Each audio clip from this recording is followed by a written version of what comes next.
பாருங்க எவ்வளவு சாஃப்டா தூக்கிட்டு மட்டும் பாருங்க எப்படி QC ஆபீசரையே இப்படி தாங்களா தூக்கிட்டு போற பாருங்க அப்பா பாருங்க. ஹாய் ஹலோ எல்லாருக்கும் வணக்கம் and welcome back to our channel. Bigg Boss வீட்டுக்குள்ளே வந்துட்டு தற்போது அதிகாரங்கள் பார்வதிக்கிட்டையும் திவாகர்கிட்டையும் போயிருக்கு. QC பண்ணுறவங்க வந்துட்டு முழு அதிகாரமும் அவங்கக்கிட்ட தான் இருக்குது அப்படின்ற காரணத்தினால அவங்க என்ன வேணாலும் பண்ணலாம் அப்படின்ற ஒரு விஷயம் நடக்குது. அதனால் பார்வதி அதை வச்சு பிக் பாஸ் வீட்டையே தலைகீழாக புரட்டி போடுறாங்க.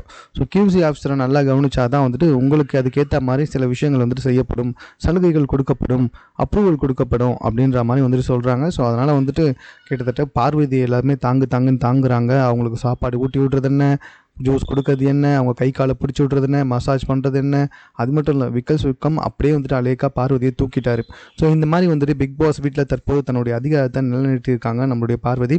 இது எங்கே கொண்டு போய் முடிய போகுது அப்படின்றது தான் முக்கியமான விஷயம். இன்னும் வந்துட்டு பார்வதிக்கும் திவாகருக்கும் சண்டையும் வரல. ஸோ அந்த சண்டை எதனால் ஸ்டார்ட் ஆக போகுதுன்றதை பொறுத்து வந்து பார்ப்போம். மேலும் இது போன்ற செய்திகளை உடனுக்குடன் தெரிந்து கொள்வதற்கு சென்னை சேனலை சப்ஸ்கிரைப் பண்ணுங்கள். இது குறித்து உங்களுடைய கருத்துக்கள் எதுவாக இருந்தாலும் கமெண்ட்டில் நீங்கள் பதிவு செய்யலாம்.